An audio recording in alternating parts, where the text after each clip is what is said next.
Merci beaucoup de m'avoir invité pour un sujet assez large. Je vais essayer de brosser juste quelques points autour de la fin de vie en réanimation.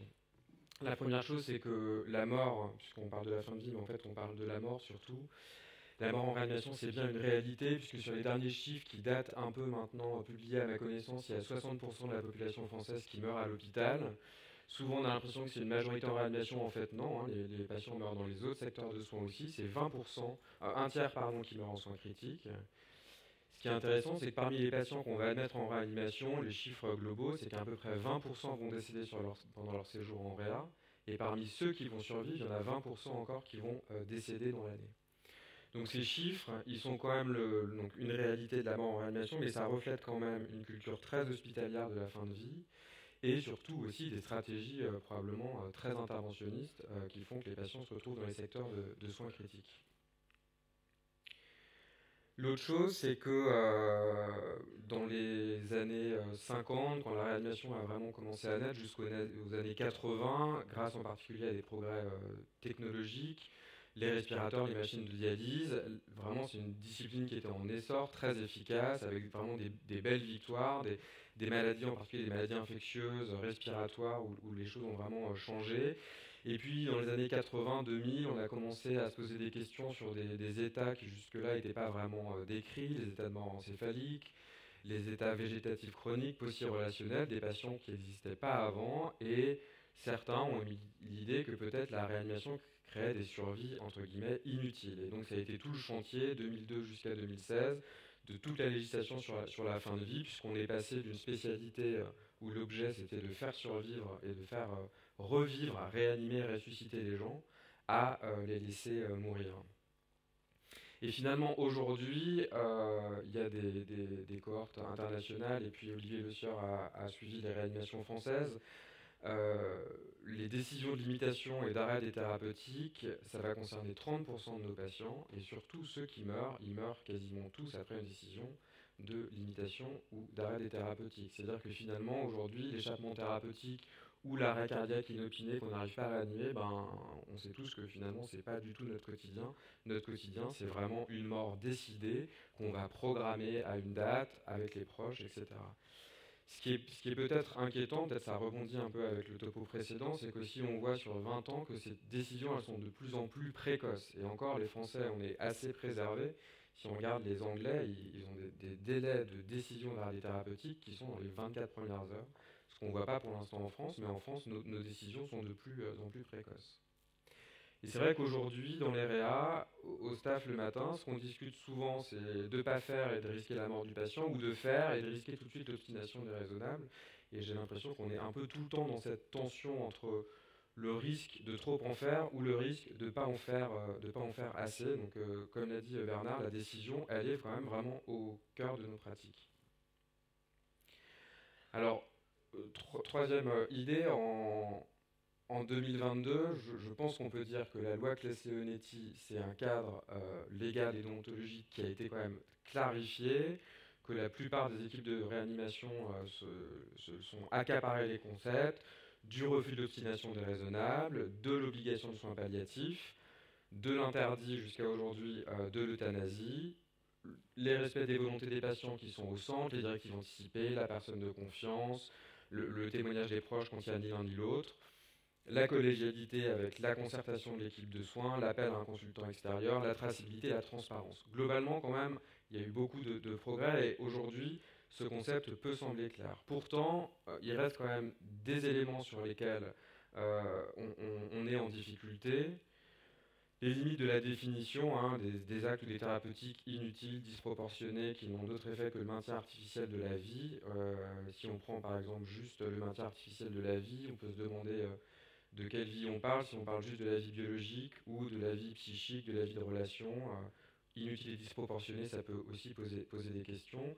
Sur l'obligation de soins palliatifs, ben, c'est plutôt là, ça nous concerne moins en réanimation, mais plus les autres secteurs de soins, sur est-ce que les moyens aujourd'hui sont vraiment adaptés aux besoins.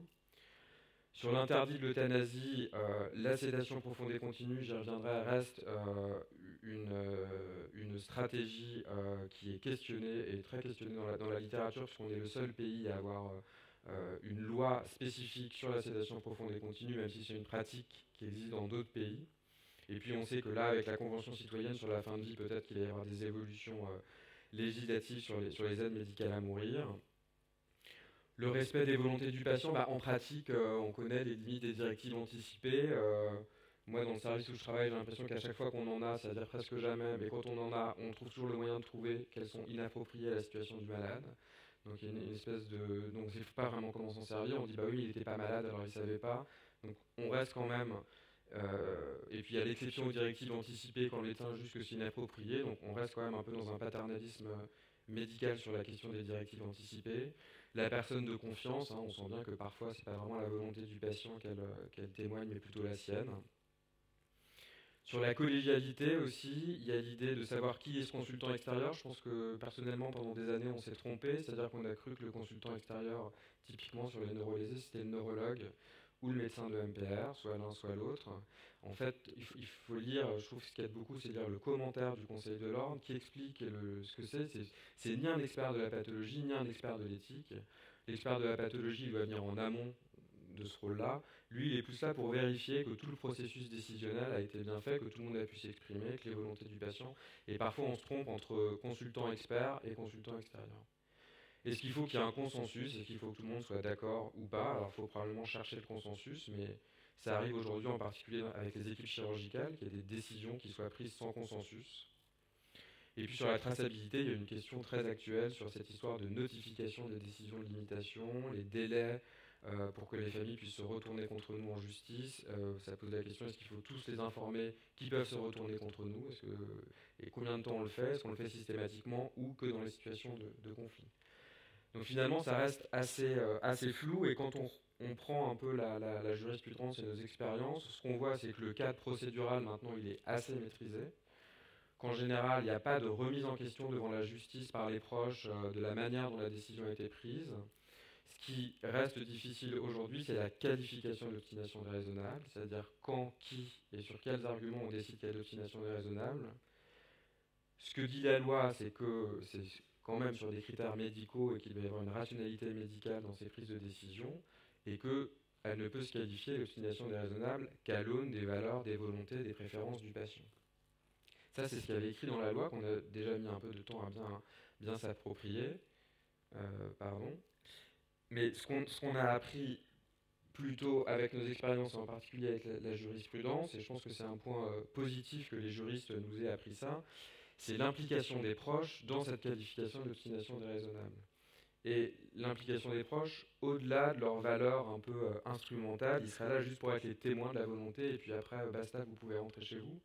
En fait, ce que nous apprend la jurisprudence, et en particulier les situations qui sont allées assez loin dans les conflits, c'est qu'ils ne sont pas que les témoins des volontés du patient, ils sont aussi les témoins de valeurs communes qu'ils ont, d'une histoire, d'une identité, souvent, quand ça va jusqu'au conflit, de représentation de l'existence, qui peuvent être liées soit à la spiritualité, soit à la religion. Et le juge, il dit à juste titre, à mon avis, que ça aussi, ça doit être pris en compte, en fait, dans la qualification de l'obstination déraisonnable. Et finalement, on se retrouve dans un choc de subjectivité, puisque ça tombe bien que je passe juste après, parce que nous on pense toujours qu'on est très rationnel, et en fait on est très subjectif.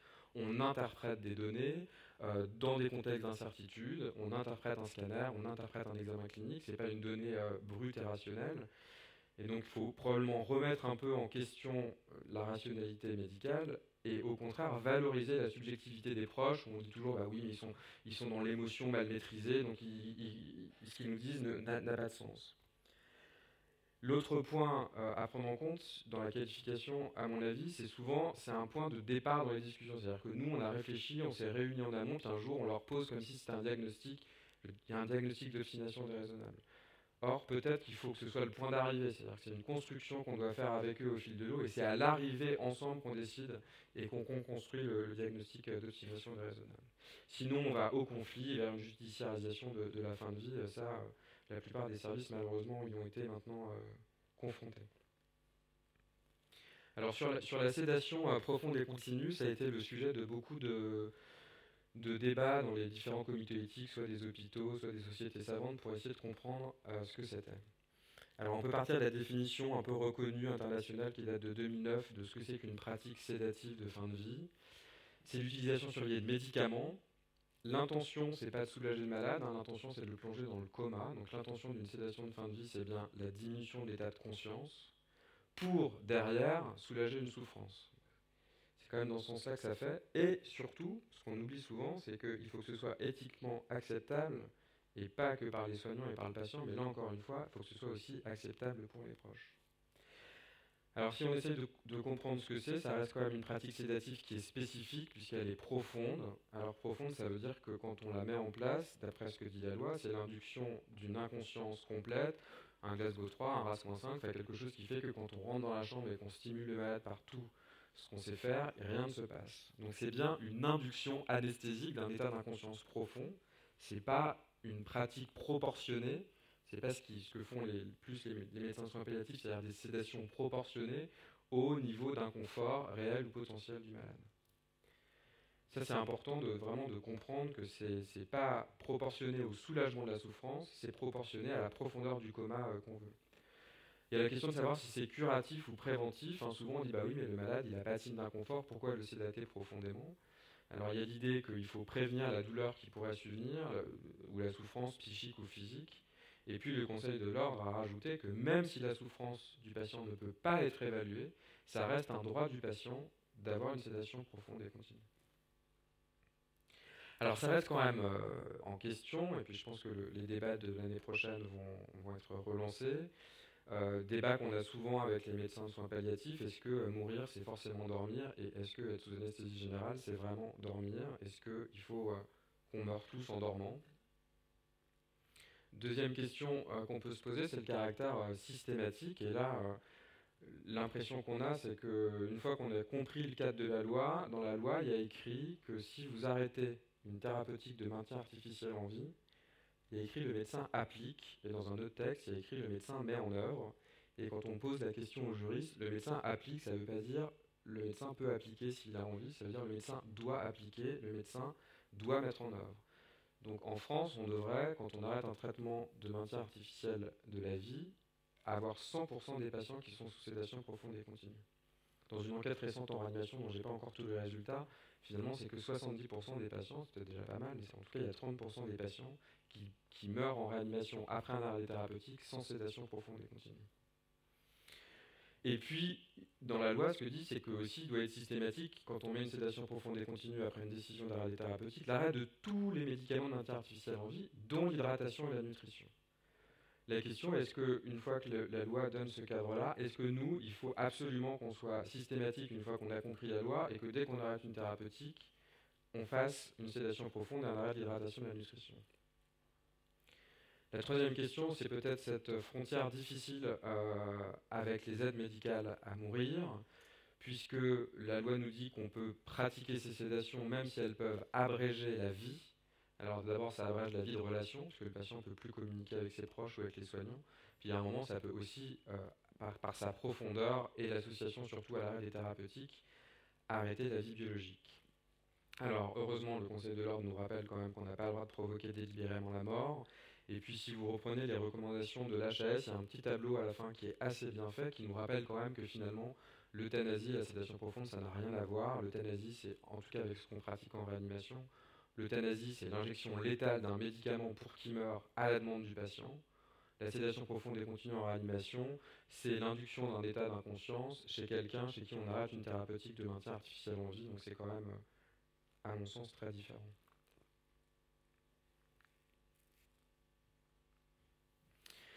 Euh, Finalement, sur ces questions, peut-être que ce qui pourrait être central, c'est de se rappeler que quand le législateur nous a donné ce cadre, c'était pas pour faire un droit des médecins, mais pour faire un droit des patients. Donc c'est bien plutôt un droit des patients et un devoir des soignants.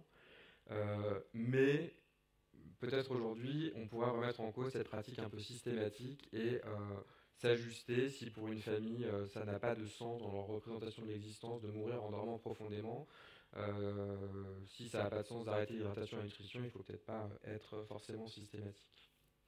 Pour finir, deux, trois mots sur d'autres complexes de fin de vie que la mort un peu décidée et programmée dont je viens de parler, la mort cérébrale, pour se rappeler quand même que dans les années 60-70, c'est une définition qui a été faite par une société de transplanteurs et de néphrologues dans l'objectif d'obtenir des organes. Donc c'est une redéfinition médicale et juridique de la mort qui permet de déclarer la mort. Mais ces malades-là, avant, ils étaient bien vivants, avant que cette définition existe. Ils étaient mourants, mais ils étaient vivants, puis d'un seul coup, ils sont devenus morts. Parce que la réanimation a créé cet espace-temps où on peut voir le cerveau s'arrêter avant que les autres organes s'arrêtent. Mais ça reste quand même, c'est pas si évident de se dire qu'il est mort. Et d'ailleurs, on entend parfois des proches nous dire, mais est-il bien mort? Et parfois, en tout cas dans notre expérience à la Riguasia, on a regardé là 1 ou 2 fois par an, on a des familles qui s'opposent au diagnostic de mort cérébrale et pour qui on est obligé de faire venir l'administrateur de garde, signer le procès-verbal, signer le certificat de décès et parfois les bousculer un peu pour aller arrêter le respirateur. Donc ça reste quand même la seule mort pour laquelle il y a besoin d'un examen paraclinique, donc c'est bien que c'est une mort quand même particulière. Gaël en parlera après, mais dans la fin de vie en réanimation, ce qui est venu compliqué aussi, c'est cette nouvelle fin de vie qu'est le Maastricht 3, parce que là, on va aborder le prélèvement d'organes alors que le patient n'est pas mort mais est mourant, avec donc l'impact possible de cette possibilité sur nos décisions, sur nos pratiques, en particulier sédatives. Il y a eu ce risque évoqué qu'on pratique la sédation profonde et continue différemment chez ces malades-là pour qu'ils meurent dans les délais. Sur l'accompagnement de fin de vie et l'expérience des proches et des soignants. Et puis, il y a des débats actuels sur des expériences, par exemple, belges ou sur des demandes de certains patients français, en particulier des patients de SLA qui veulent mourir et donner leurs organes, mais qui sont chez eux à domicile. Et donc, le Maastricht 3 à la demande du patient ou le Maastricht 3 dans un contexte d'euthanasie, ça risque de nous concerner dans les années qui viennent, et les réanimateurs, on sera quand même en première ligne. Un petit mot sur tout le travail du groupe Famiréa. J'ai mis quelques références, mais donc un groupe de recherche qui quand même a aidé à beaucoup comprendre l'impact de toute cette complexité de la fin de vie, avec aussi des papiers sur l'impact des possibilités de prélèvement d'organes sur les proches, avec des expériences qui sont difficiles, évidemment émotionnelles, mais aussi morales, parce que être impliqué dans une décision de fin de vie d'un de ses proches, c'est une épreuve morale et c'est pas que une épreuve émotionnelle, avec très bien décrit des syndromes d'anxiété, de dépression, de stress post-traumatique, des deuils compliqués, et avec mesuré aussi un impact majeur sur la santé publique. Tous les proches des patients, mais en fait derrière ils ont besoin d'une prise en charge de leurs séquelles psychologiques. Et pour l'instant, dans les stratégies, les interventions qui ont démontré leur efficacité, c'est vraiment les stratégies de communication, qui parfois sont malheureuses. Je ne sais pas si vous aviez vu ces études, mais il y en a une par exemple où ils ont envoyé une lettre de condoléances pour voir si ça aidait les gens. Ça a été complètement contre-productif. Les gens, quand ils ont reçu la lettre de condoléances chez eux, ils ont eu l'impression que ça les effractait encore, ça leur rappelait ce qui s'était passé. Et là, ils ont publié un très beau papier dans le Lancet, là, juste il y a vraiment pas très longtemps, où ils ont fait une stratégie très simple de on s'assoit avant qu'ils meurent, on vient avec eux pendant qu'ils meurent et on les revoit juste après qu'ils meurent. Et en fait, ça réduit le deuil compliqué. Donc c'est juste bien faire, bien communiquer, ça marche. Donc pour conclure, je dirais que quand même, on est passé de faire survivre les patients à les laisser mourir, et puis maintenant peut-être même à les laisser mourir dans l'intérêt d'un tiers. Et encore, là, je parle de l'intérêt d'un tiers, je n'ai pas parlé du Covid, des situations sanitaires exceptionnelles où ça peut être en plus l'intérêt de laisser mourir quelqu'un dans l'intérêt de la collectivité. Et donc, pour être un peu provocateur, il y avait eu il y a longtemps un colloque d'éthique sur l'avenir de la réanimation, c'est les soins palliatifs, et on pourrait maintenant poser la question suivante avec le Maastricht 3. Est-ce que l'avenir des soins palliatifs, c'est le prélèvement d'organes? Et ça revient sur ces patients en SLA, par exemple, qui demanderaient à rentrer en réanimation pour qu'on décide d'arrêter les traitements pour qu'ils meurent dans des délais où on peut prélever les organes. Ça devient quand même complexe. Et puis, ce cadre légal et déontologique, il est clairement essentiel. Ça prend du temps à chaque fois pour les soignants de se l'approprier, de comprendre exactement ce qu'a voulu le législateur et de voir comment on peut l'appliquer. Et peut-être qu'une fois qu'on l'a compris, on l'applique de manière beaucoup trop stricte et qu'il faut qu'on apprenne à s'ajuster au contexte spécifique, à la singularité des situations et parfois surtout aussi à sortir du cadre et à désobéir un peu au cadre, que ce soit en particulier, je pense, aux pratiques sédatives de fin de vie. Voilà, merci de votre attention.